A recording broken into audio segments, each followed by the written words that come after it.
All right, storm threats tomorrow night. This is pretty much after evening activities. And in order from highest threat to lowest, street flooding, wind gusts 60 miles per hour, hail, and then tornado, the off chance there. Very low end for that. And then we'll get a break midday Saturday, only to have some widely separated showers and storms pop up in the afternoon. Good rain, cooler chances. Okay. See you tonight on the Nightbeat. Good night. Quiet tonight, quiet most of tomorrow. It's tomorrow night, the focus for storms moving in from the west. Notice the rain chances during the day and even all the way up through 9-10 p.m. at only about 20%, and then jumping after 10 p.m. through midnight and all the way through sunrise on Saturday morning, up to 70%. So pretty widespread coverage. Primary threats in order: highest risk to lowest risk. Street flooding, wind gusts up to 60 miles per hour. Some localized hail possible, a low to moderate risk of that, just can't rule it out, and a low end risk of any tornado. So primarily street flooding and straight line winds are the big threat. Again, during the day, just fine. Even in the evening, football games should be just fine. It's by 9-10 o'clock in the hill country we see the storms move in from the west. This computer model, this high resolution model, has them moving into San Antonio by midnight. Plan for them, just be prepared for some storms by 10 p.m. because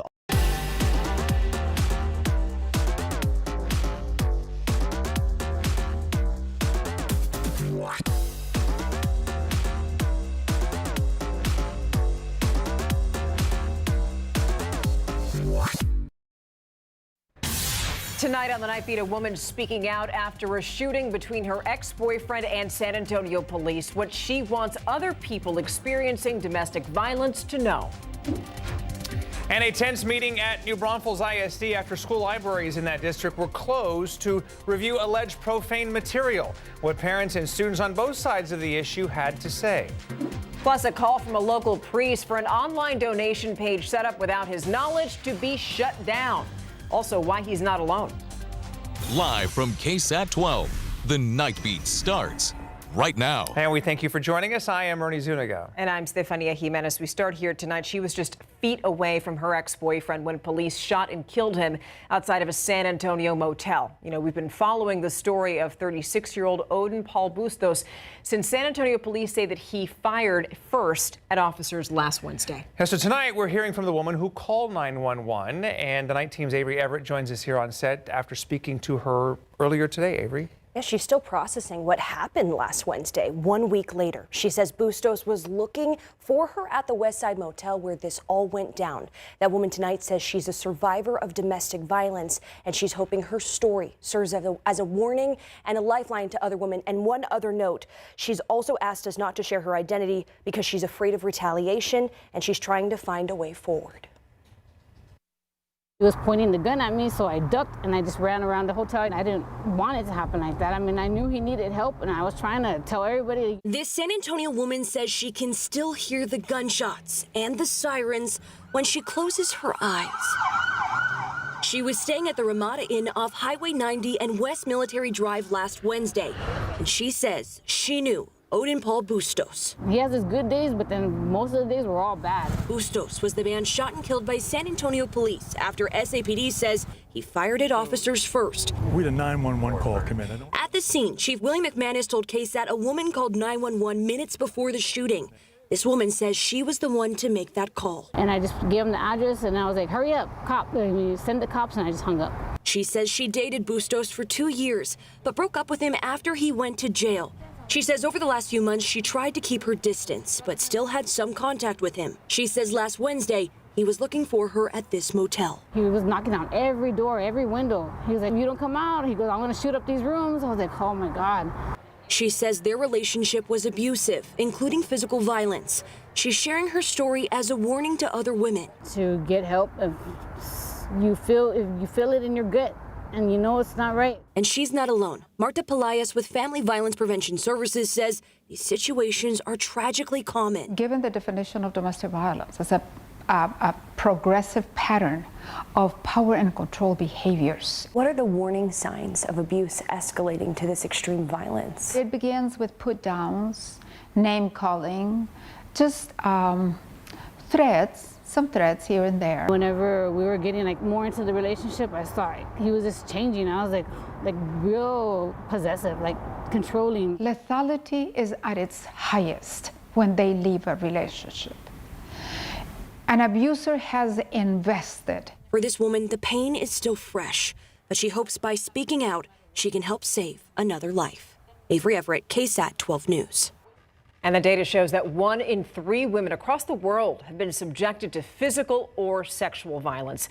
If you or someone you know is experiencing domestic violence, please scan the QR code on your screen because that will direct you and connect you to resources and support that's available 24/7. Meanwhile, new on the Nightbeat, a man is in a hospital after he allegedly tried to force his way into a CPS Energy power plant. The incident happened here at the front gate of the Calaveras power station along Highway 181 South. Now, according to a statement by CPS Energy, a man tried to ram his vehicle through the gates of the Calaveras power plant. Security at the gate fired their weapons at the man, hitting him in the lower body. He's been taken to a hospital. There's no word on his condition. CPS Energy says the plant is secure, and they are working with the Bexar County Sheriff's Office to investigate that incident. And we will continue to keep you updated on air and online at KSAT.com. You know, it's really not the ending that people wanted, but police over in Schertz found the body of a 19-year-old who was missing from the area late last week. Yeah, so we brought you this story on Tuesday. Zacharias Stallings was last seen this past Saturday in the neighborhood that you see there off of I-35 over there by Stefania. Now, officers found Stallings this afternoon in a field near I-35 and Schwab Road, just a few miles away from where he was last seen. Just under 5 miles, actually. Police used a drone to find his body. Officials say that Stallings had Asperger's syndrome. Now today, jurors heard what a former San Antonio police officer told investigators hours after he and 2 other former officers shot and killed a woman. So Alfred Flores was the lead officer on scene the night Melissa Perez was shot and killed in her apartment back in 2023. So this afternoon, Detective Deanna Platt was on the witness stand. Now, she took down Flores' written statement the morning after the shooting. In his statement, Detective Platt says that he never asked for additional resources like the SAPD mental health unit on the night of the shooting. Did he say that he considered asking for officers from the mental health unit? No, he didn't. Same objection, Judge. She doesn't. Did he say in his statement that he considered calling for SWAT? No, he didn't. Now, if found guilty, all 3 officers face up to life in prison. We are live streaming this trial gavel to gavel, and it will resume on Monday. You can watch it on all of our streaming platforms. A crowded room full of New Braunfels ISD families, all of them attending a special called board meeting, on whether the district's Board of Trustees should reopen their temporarily closed libraries. So it all comes as the district says it's trying to comply with a newly passed Senate bill to ban harmful content in books at school. And the meeting just wrapped up a short time ago, and Azaria Oates was in attendance. So Azaria, what conclusion did the board come to, if any? Hey guys, just about 15 minutes before we came on the air, the board wrapped up that meeting in what is a celebration for a lot of the people inside. Those libraries at middle schools and high schools in New Braunfels Independent School District will reopen on Monday, October 27th. That is with the exception of 81 books that will be under temporary review. This is what a lot of those parents, students, and faculty had to say during the meeting. My students had a lot of questions that I was not prepared to answer. Through tears and the reading of books some want banned. Shut at her pitiful scream for him to please stop. Around 50 people spoke to the New Braunfels ISD Board of Trustees in a special called meeting. The district says it temporarily closed libraries at its middle and high schools to ensure they're complying with Senate Bill 13. The bill bans books that are indecent or profane from being allowed in public school classrooms and libraries in Texas. But some families aren't happy that middle and high school libraries are closed while the district reviews current books in the library. Whatever the regulation should be in order to abide by Senate Bill 13, this is not right. Locking away our books, breaking our trust, is not right. Although this is a temporary closure, it is still a form of censorship because it restricts my access to the books within the library. A majority of speakers spoke against the closure of these libraries, hoping they'll be reopened, but there were several people in favor of the temporary closure too. And not everybody is equipped to handle some of the books that I've investigated in this school district. Some of them made me sick to my stomach when I started reading them, and I don't think that that should be in a middle school. Some even read excerpts from books they say were available in these libraries. One book I saw is Tricks by Ellen Hopkins. Page 532, he is a predator now, no fight left in me, kill me, don't care, he wants both, his and I scream. I was young at the time and didn't understand it. Some pretty vulgar language used in that meeting tonight. Now, we do know that 81 books were flagged for further review.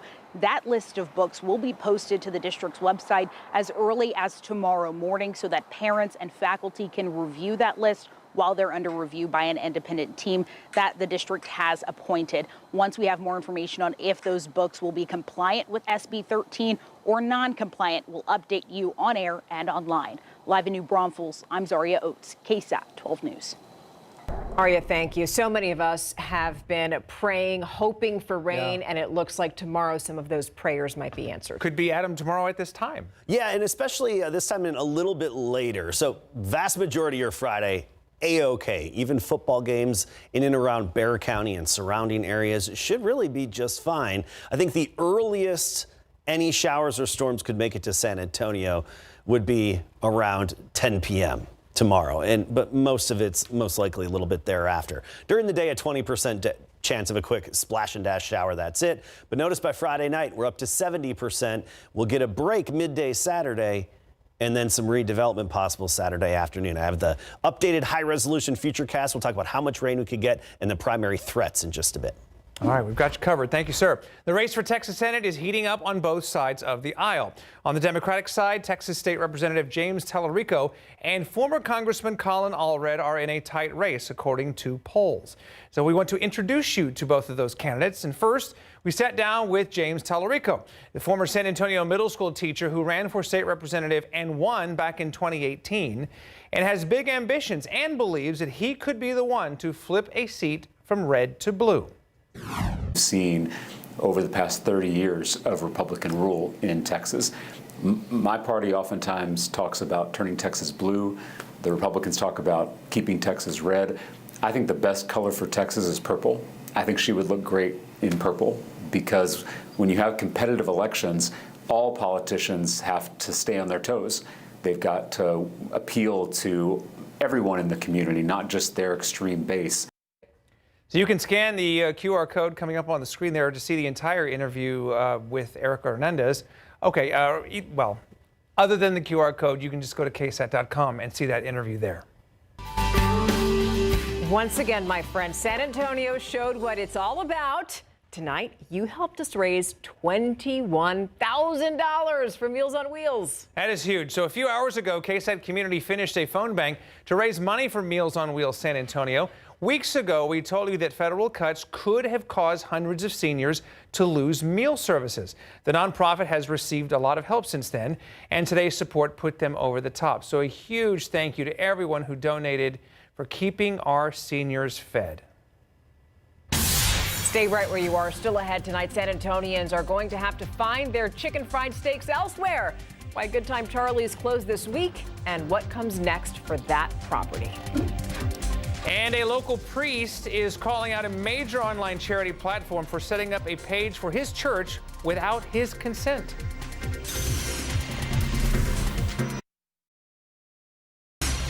Well, tonight, a local priest speaks out against GoFundMe. The online fundraising platform recently created more than 1.4 million donation pages for organizations that are registered nonprofits in the United States. So one of those pages lists St. Pius X Catholic Church, which is right here in town. And you see the page right here. And that's the problem. The priest who runs that church says that this page is causing problems. I spoke with Father Pat O'Brien, and he says that he never asked for this page to go up. And tonight, he's demanding that GoFundMe take it down.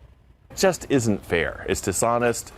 and it's creating a lot of extra work for us. It's that simple, according to Father Pat O'Brien. So when he went online and saw his parish, St. Pius X Catholic Church, had a GoFundMe page, It says St. Pius X. It's spelled correctly. It's their tax ID number.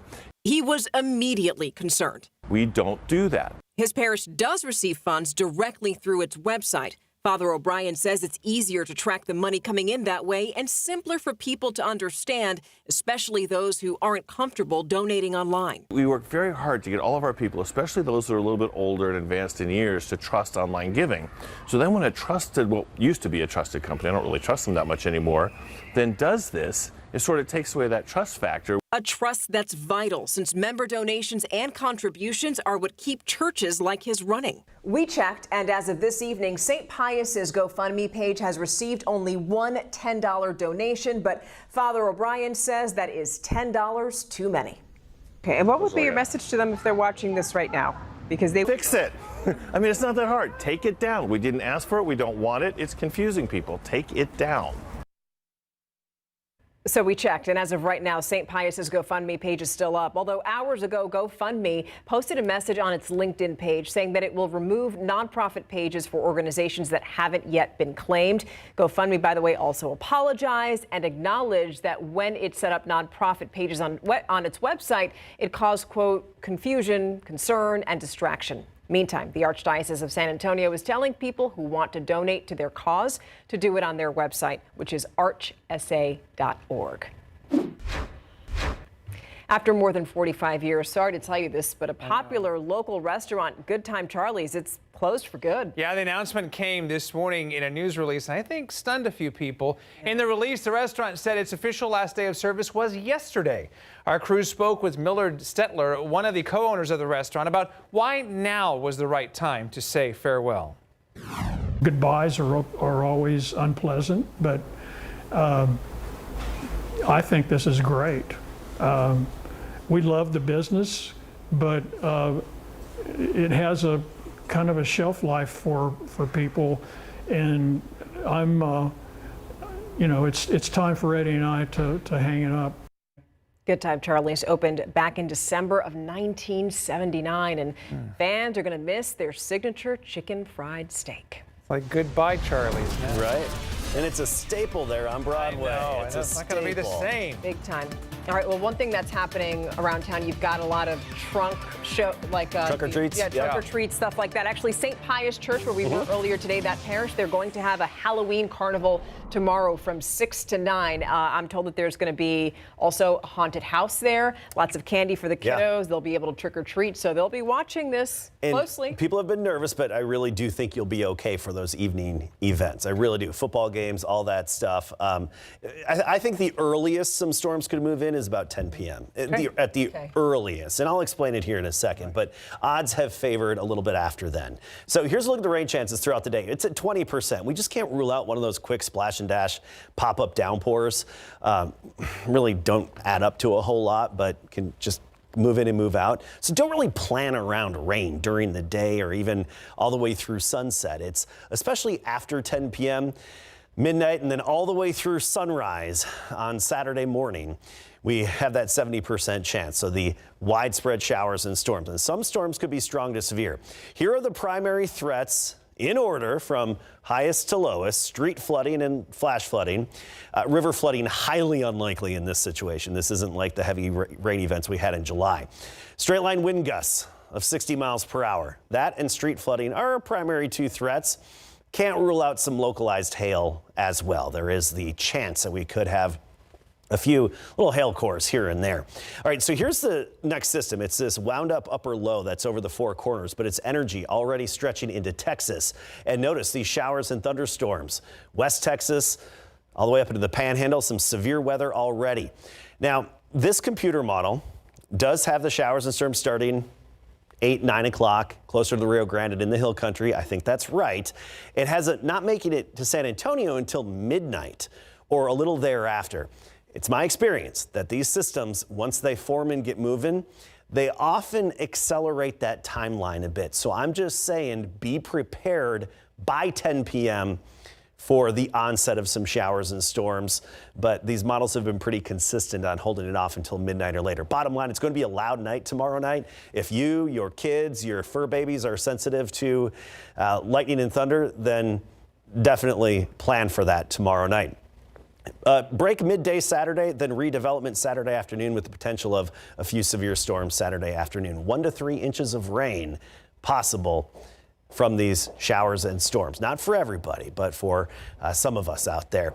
And do note by Sunday, sunny, clear, low humidity, but warm low 90s, and then a real cool front next week. We could be in the 50s by Thursday morning, Halloween looking more pleasant. Hey, thank you. Okay, may have a little football in the rain tomorrow night, Larry. Yeah, but we don't have any rain tonight, so that's good, right? I'm trying to stay positive about all this. BGC Week 9 is now underway, kicked off with a handful of games in the area tonight, including Bernie and Veterans Memorial. And in the NBA, Wemby is feeling really good about the Spurs win up in Dallas coming up.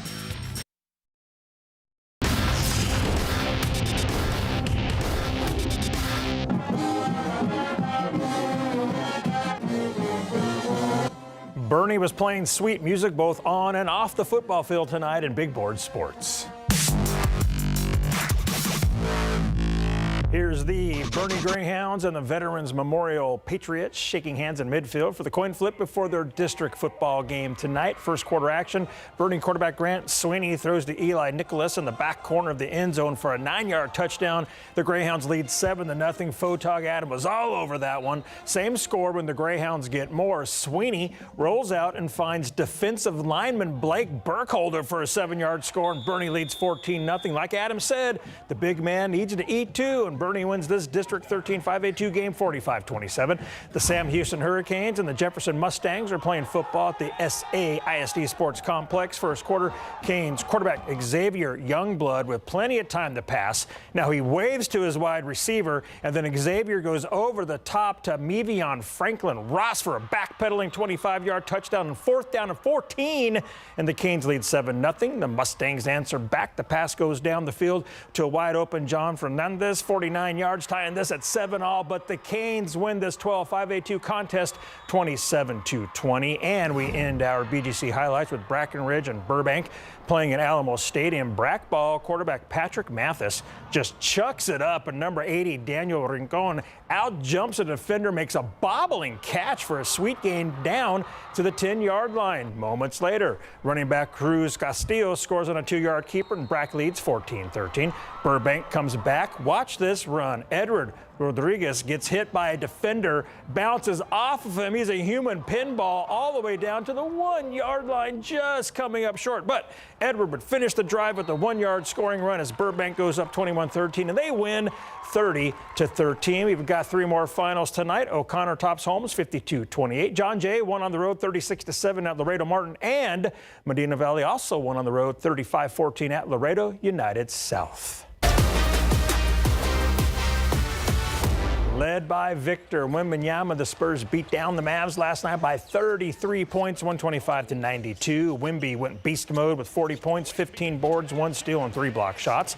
He threw down one sensational slam dunk after another, and he set a new franchise record for points in a season opener with 40, breaking the old mark of 39 set by George the Iceman Gervin in 1977. Victor Wembanyama and the Spurs are ready to take the next step and become one of the best in the league, and they're certainly off to a great start. It felt like we did everything we needed to, so if we felt ready, and we felt like we wouldn't have any regret about things we should have worked on and things we should have done in the summer. So I guess the conclusion is I was, how can I say that, comfortable with the work we put in and with the preparation up to this point. And now it's, you know, all the dice are thrown in the Western Conference, you know, and we just need to fight to the death. After a slow start due to what he admitted was first game jitters, Spurs rookie Dylan Harper finished the night with 15 points. So the Spurs will next play at the Pelicans tomorrow night at 7 in another Southwest Division matchup. A vet and a rookie will face off in Game 1 of the World Series after the break.